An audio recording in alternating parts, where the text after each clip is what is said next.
Story 1. The attendant at the 24-hour gas station. The job was supposed to be easy money. That's what everyone said. A 22-year-old college student with mounting debt and a desperate need for cash doesn't ask too many questions when the hiring manager at the 24-hour gas station offers him the overnight shift. 11 p.m. to 7 a.m. 5 nights a week, time and a half on weekends. The pay was garbage by any reasonable standard, but to a kid who hadn't eaten a hot meal in 3 days, it felt like winning the lottery. The orientation lasted exactly 20 minutes. The manager, a heavy-set man named Carl who smelled like stale coffee and regret, showed him how to work the register, how to check the fuel pumps, how to mop the floors, and how to lock the bulletproof glass partition between the attendant and the customer area. That last part should have been a warning sign, but the kid was young and stupid and thought bulletproof glass was something that only existed in movies about Detroit. The most important rule, Carl said, leaning close enough that the kid could see the broken capillaries in his nose, is that you never, ever open the back door after midnight. No matter what you hear, no matter who knocks, you don't open that door. The kid laughed. Carl didn't. There's a reason this shift pays extra, Carl continued. The last 3 guys who worked it quit. 2 of them didn't even wait to get their final paychecks. One of them, Carl paused, his jaw working like he was chewing on something unpleasant. One of them we couldn't get a hold of at all. He just stopped showing up. His apartment was empty. Furniture, clothes, everything. Like he was never there. The kid should have walked out right then. But the electricity bill was past due, and his landlord had started leaving notes on his door that were becoming increasingly hostile. So he took the keys, nodded along to the rest of the instructions, and showed up for his first shift that same night. The first 2 weeks were uneventful, boring, even. The overnight crowd consisted mostly of truckers grabbing coffee, insomniacs buying cigarettes, and the occasional drunk driver who couldn't find the nearest open bar. The kid developed a routine. Stock shelves, wipe down counters, watch the security monitors, count down the hours until dawn. The back door remained firmly locked. It was on his 15th night that things changed. The security system at this gas station was ancient. 4 black and white cameras that displayed grainy footage on a small monitor tucked beneath the register. 2 cameras covered the fuel pumps. 1 covered the front entrance. The 4th was aimed at the back alley, a narrow concrete corridor flanked by dumpsters and chain-link fences. The kid had grown accustomed to the blank, static image of that 4th monitor. Nothing ever happened back there. At 2:34 a.m., according to the timestamp burned into the corner of the footage, something happened. The kid was in the back room, restocking boxes of potato chips when he heard the first knock. 3 slow, deliberate raps against the metal back door. He froze, a box of barbecue chips suspended in his hands. The knocking came again, louder this time. Gas stations closed, he called out, his voice cracking in a way he hoped sounded authoritative. Come back at 6. No response, just silence, thick and expectant. He set down the chips and walked toward the door, his footsteps echoing too loudly in the narrow stockroom. The door had no window, just solid reinforced steel with a deadbolt that Carl had shown him how to engage. The kid pressed his ear against the cold metal and listened. Breathing, slow, wet, deliberate breathing on the other side of the door. He stepped back, heart hammering against his ribs. Through the thin wall, he could hear something dragging across the concrete floor of the alley. Something heavy, something that scraped and shuddered with each movement. The kid did the smart thing. He retreated to the front counter, locked the bulletproof partition, and stared at the security monitors. The back alley camera showed nothing but empty concrete and overflowing dumpsters. Whatever had been out there, it was gone. He convinced himself it was nothing. A stray dog, a homeless person looking for shelter. His imagination, fed by too little sleep and Carl's ominous warnings, had turned an ordinary sound into something sinister. At 3:47 a.m., the power went out. Not gradually, not with the flicker and surge that usually preceded a blackout. One moment the fluorescent lights were humming their familiar, annoying hum. The next, the kid was sitting in absolute darkness, surrounded by the kind of silence that presses against your eardrums like water.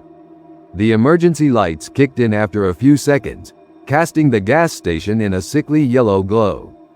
The registers were dead, the security monitors were dead, even the humming refrigerator cases had gone silent.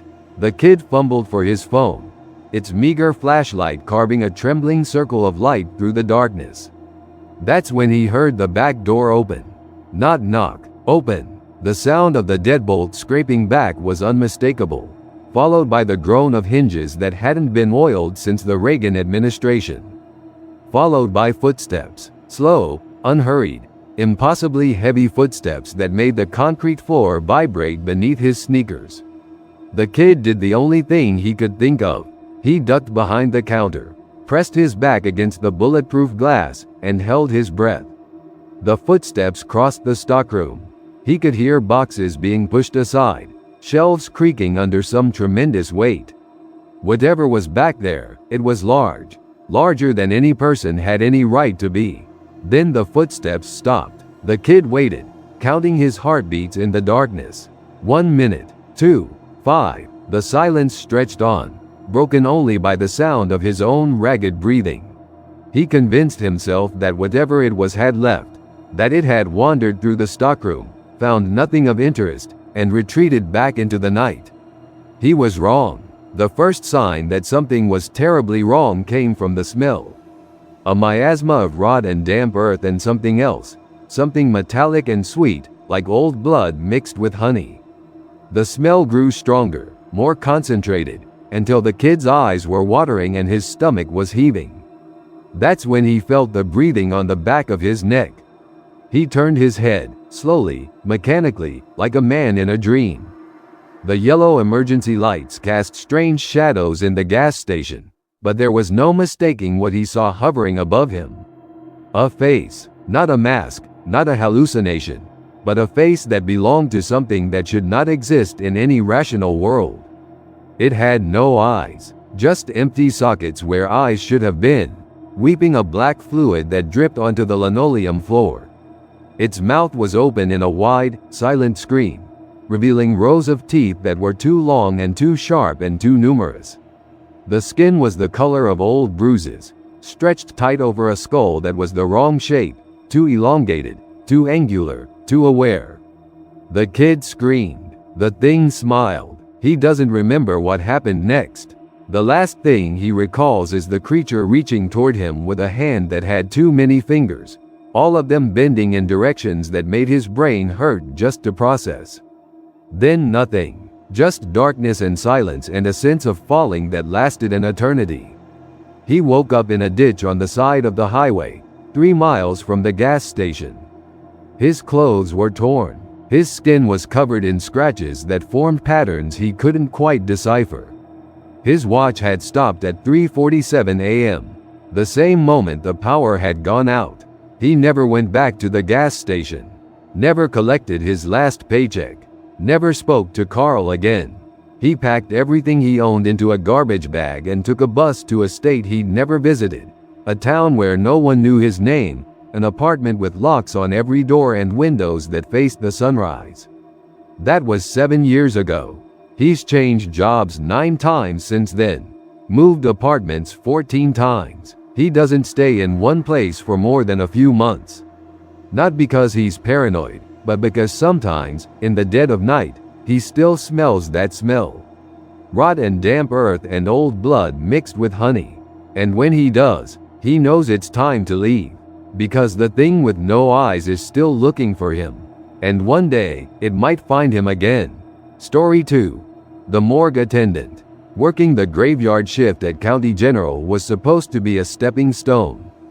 A temporary inconvenience on the path to something better. Sarah had graduated with honors from mortuary science program, had letters of recommendation from 3 different funeral homes, had a portfolio that would make any employer weep with gratitude. But the job market was brutal, and student loans don't care about your credentials. So when the position opened up for overnight attendant at the county morgue, she took it without hesitation. The morgue was located in the basement of the hospital, 3 floors below ground level, accessible only by a service elevator that smelled like bleach and old fear. The space itself was clinical and cold, as it should be. Stainless steel tables lined the walls. Drawers filled the far end of the room, 42 of them, each capable of holding one body. The refrigeration unit hummed constantly, a low drone that Sarah found almost comforting after a while. Her duties were simple: monitor the temperature logs, prepare bodies for morning pickup by the funeral homes, maintain the cleanliness of the workspace, answer the emergency phone, which was connected directly to the hospital's trauma unit. When a patient died during the night, the attending physician would call down, and Sarah would prepare a drawer for the incoming remains. The first few weeks were uneventful. The dead, as it turned out, made excellent company. They didn't complain. They didn't make unreasonable demands. They didn't look at her with that mixture of pity and suspicion that the living seemed to reserve for anyone who worked with corpses. Sarah settled into a routine, and for the first time since graduating, she felt something almost like peace. It started with the smell, not the usual smell of death, which she had long since grown accustomed to. This was something different, something that cut through the formaldehyde and disinfectant like a knife through warm butter.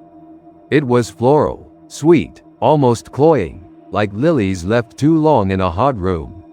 The smell would appear without warning, linger for a few minutes, then vanish as if it had never been there at all. Sarah checked the ventilation system. She inspected the drain traps. She even had maintenance come down to test for gas leaks. Everything came back normal. The smell, according to every instrument and every expert she consulted, did not exist. But she could smell it, and so could the bodies. That was the part that unsettled her most. The bodies seemed to react to the smell, not in any way that could be measured or documented, but in ways that she felt in her bones. The corpses on the steel tables would seem to shift slightly, their positions changing by millimeters when her back was turned. The tags on their toes would flutter as if stirred by a breeze, even when the air in the morgue was perfectly still. And the drawers, the locked, refrigerated drawers, would vibrate with a low, humming frequency that she could feel in her teeth. She mentioned it to the day shift supervisor, a grizzled veteran named Marcus who had been working in morgues since before Sarah was born. Marcus listened with his arms crossed and his expression neutral, nodding along as she described the smell, the movements, the vibrations. When she finished, he was quiet for a long time. "You ever heard of the 3 a.m. phenomenon?" he asked finally. Sarah shook her head. "It's an old morgue story," Marcus said, leaning against the doorframe. "Goes back centuries. The idea is that between 3 and 4 in the morning, the veil between the living and the dead is at its thinnest. Some people call it the witching hour, but in places like this, where death is concentrated, it's something else entirely. Something older." He paused, scratching his chin. "The old-timers used to say that's when the restless ones wake up. Not all of them, just the ones who died wrong. Violent deaths, sudden deaths, deaths that left business unfinished. They said you could smell them coming. Flowers, always flowers, because the dead use the scent of flowers to remind the living of graves." Marcus pushed off from the doorframe and clapped Sarah on the shoulder. "My advice? Don't work the overnight shift. It's not worth it, but since you're already here and already signed the contract, at least remember this. If you smell flowers, don't look at the bodies. Don't acknowledge them. Don't even breathe too loud. Just go to the office, lock the door, and wait for morning." He left before she could ask any follow-up questions. Left her standing in the morgue, surrounded by 42 refrigerated drawers, with the distinct and growing certainty that she had made a terrible mistake. The next night was uneventful until 3:15 a.m. Sarah was reviewing the temperature logs, pen in hand, when the floral smell hit her like a physical force. It was stronger than before, overwhelming. so thick she could almost see it hanging in the air like fog. She dropped the pen. It clattered against the floor, the sound unnaturally loud in the sudden silence. The hum of the refrigeration unit had stopped. She looked at the temperature display. The numbers flickered, then went dark. The emergency lights flickered once, twice, then steadied into a weak amber glow. And in that dim light, Sarah watched as the drawer handles began to move. Not open, just move, twitching, rattling, as if something inside each drawer was testing the latch, learning how it worked, gaining the strength to push it open. Sarah remembered Marcus's advice. She turned toward the office, a small room with a locking door and no windows, 10 steps away. She took 1 step, 2, 3. A drawer opened behind her. The sound of it was unmistakable. The hiss of the seal breaking, the groan of the metal runners, the soft thump of the tray sliding out. Sarah froze, her back to the room, her hand outstretched toward the office door that was still 7 steps away. The smell intensified. Rot joined the flowers now, a putrid undertone that made her eyes water and her throat constrict. She heard something shift on the steel table to her left, something wet and heavy, like meat being rearranged by invisible hands. She didn't look. She kept her eyes fixed on the office door and walked, 1 step at a time, refusing to acknowledge the sounds that filled the morgue behind her. The soft patter of bare feet on tile, the wet click of joints being moved in directions they were never meant to go. The whisper, that was the worst part. The whisper, it came from everywhere and nowhere, a voice that was somehow both male and female, young and old, familiar and utterly alien. It spoke in a language Sarah had never heard but somehow understood. It said her name, over and over, in a rhythm that matched her heartbeat, that matched her footsteps, that matched the terror rising in her chest like bile. She made it to the office, locked the door, collapsed against it, her body shaking so violently that her teeth chattered. Through the thin walls, she could hear movement in the morgue. Drawers opening and closing, tables scraping against the floor, the whisper growing louder, more insistent, more hungry. And then, at 4:01 a.m., it stopped. The refrigeration unit hummed back to life. The emergency lights went out, replaced by the steady fluorescent glow of the regular fixtures. Sarah waited 10 minutes before unlocking the door and stepping back into the morgue. Everything was in its place. The drawers were closed. The tables were clean. The temperature logs showed no interruption in service. There was no smell of flowers, no rot, no whisper, except for one thing. On the steel table where she had been sitting, where she had been reviewing the logs before everything went wrong, there was a single flower. A lily, white and perfect and fresh, as if it had just been cut from a garden. Resting on top of the temperature logs, exactly where her pen should have been. Sarah quit the next morning. She didn't give notice, didn't collect her final paycheck, didn't even say goodbye to Marcus. She walked out of the hospital at 7:15 a.m., got in her car, and drove until she ran out of gas. She doesn't talk about that night. Not to anyone. Not ever. But sometimes, when she's alone in the dark, she still smells flowers. And when she does, she locks every door and window and doesn't sleep until the sun comes up. Because she knows that the restless ones don't forget, and the one who whispered her name is still waiting for her to look. Story 3. The security guard at the abandoned factory. The Renford manufacturing plant had been dead for 15 years, a casualty of outsourcing and corporate greed. The sprawling complex sat on the edge of town like a rotting tooth. Chain link fences topped with razor wire keeping out the curious and the desperate.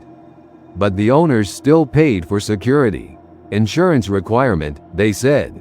Liability protection. Someone had to make sure the copper thieves didn't strip the place bare. That someone was David. He'd been a cop once. 23 years on the force, most of them in narcotics, until a bad knee and a worse divorce forced him into early retirement. The security job was supposed to be easy, a way to supplement his pension while he figured out what to do with the rest of his life. 12-hour shifts, 7 p.m. to 7 a.m., 4 nights on, 3 nights off. He drove a golf cart around the perimeter, checked the locks on the gates, and filed reports that no one ever read. The plant itself was massive. 12 buildings spread across 40 acres of industrial wasteland. Conveyor belts hung like dead snakes from the ceilings. Rusted machinery crouched in the darkness like sleeping beasts. The main building, Building 4, was the largest. 5 stories of concrete and steel, with windows that had been broken years ago and never replaced. The wind whistled through those windows at night, making sounds that could almost be mistaken for voices if you didn't know better. David didn't believe in ghosts. He'd seen too much real horror in his years as a cop to waste time worrying about imaginary monsters. The things that haunted his dreams had names and addresses and prison records. They bled when you shot them. They stayed dead when you killed them. They were human, in other words. Fallible, finite, not worth fearing. He learned to fear something else on his 47th night at the plant. It started with the lights. Not the lights in the security booth, which flickered and buzzed like they always did. The lights in Building 4. David had driven past that building hundreds of times, had watched its dark windows reflect nothing but moonlight and his own headlights. But on this night, at exactly 1:23 a.m., he saw light coming from inside. Not flashlights, not the cold blue glow of someone's phone screen. This was different, warm, amber, the kind of light that would have come from oil lamps or candles or fires. It pulsed gently, like a heartbeat, like breathing, like something alive and aware. David grabbed his flashlight and his radio and walked toward the building. He should have called for backup. He should have waited until morning. He should have done literally anything other than walk alone into a dark, abandoned factory to investigate mysterious lights. But he was a cop. Cops walk toward danger. It's what they do. It's what they've always done. The door to Building 4 was unlocked. That was strange. He had checked this door himself at the start of his shift, had confirmed that the padlock was secure. Now the padlock lay on the ground, cleanly cut, as if by bolt cutters. No, not cut, melted. The metal around the lock's shackle was warped and bubbling, still warm to the touch. He pushed open the door and stepped inside. The smell hit him first. Old blood and fresh dirt and something else. Something that reminded him of the morgue visits from his cop days. Formaldehyde, embalming fluid, the tools of the mortician's trade. But that didn't make sense. This was a factory. It manufactured automotive parts. There was no reason for it to smell like death. The light was coming from the staircase. It pulsed from above, filtering down through the rusted metal steps, casting strange shadows that moved even when nothing was there. David clicked off his flashlight. The amber glow was bright enough to see by, bright enough to read by, bright enough to reveal the footprints on the concrete floor. Footprints that led toward the staircase. Footprints that were not made by shoes. They were bare, human-shaped, roughly, but wrong in ways that David's brain struggled to process. Too long, too narrow. The toes left impressions that were more like talons than digits. And between the footprints, dragging through the dust, was a thin line. As if something had been crawling. Something with a tail. Something that dragged its body between steps. David almost left. Every instinct he had developed over 23 years of policing was screaming at him to turn around, walk out, lock the door behind him, and pretend he had never seen any of this. But there was another instinct, one he had forgotten about. Curiosity. The same curiosity that had made him a good cop. The same curiosity that had led him into drug dens and murder scenes and hostage situations. The same curiosity that, he now realized, might finally get him killed. He climbed the stairs. The second floor was worse. The amber light was brighter here, pulsing faster, and the smell was stronger. He could taste it now, copper and earth and chemicals, coating his tongue like film. The footprints continued, leading toward a door at the far end of the floor. A door that should have led to the foreman's office. A door that was now glowing with that same warm, pulsing light. David drew his sidearm. Old habit. The gun felt heavy in his hand, heavier than it should have, as if the air itself was pressing down on him. He walked toward the door, his footsteps echoing too loudly in the silence, and pushed it open. The office had been transformed. The dusty furniture was gone. The broken windows were intact. The floor was clean, polished, gleaming like a funeral home's showroom. And in the center of the room, suspended in the air by nothing, was a shape. It was human, mostly, but it had been taken apart and put back together by someone who didn't quite understand how humans were supposed to work. Limbs attached at wrong angles. Skin that was stretched too tight over bones that were too large. A face that had too many features. Eyes and nose and mouth all crowded together like passengers on a rush-hour train. And it was singing, humming, really, a low, droning note that vibrated through David's skull and made his teeth ache. The thing opened its eyes. They were not eyes. They were holes, and through those holes, David could see something looking back at him. Something vast and ancient and hungry. Something that had been waiting in the darkness for a very long time, and had finally found a way to crawl into the world of the living. The thing smiled with its too many mouths, and David understood. The plant hadn't been abandoned because the company went bankrupt. It had been abandoned because the people who worked here had started disappearing. One by one, night by night, until there was no one left to lock the doors. He ran. He doesn't remember the run. Doesn't remember falling down the stairs, breaking his wrist, losing his gun. Doesn't remember bursting through the exit door and sprinting across the parking lot to his golf cart. The next thing he recalls is waking up in his own bed, still wearing his uniform, his keys still in his hand. The clock said 7:15 a.m. His shift had ended 15 minutes ago. He quit that day, moved to a different state, changed his name, grew a beard, started going to church for the first time in 40 years. He does everything he can to forget what he saw in Building 4. But sometimes, late at night, he still hears the humming. Still smells the blood and the dirt and the formaldehyde. Still feels those holes watching him from the darkness. And he knows that the thing in the factory isn't done with him. It's just waiting for him to come back.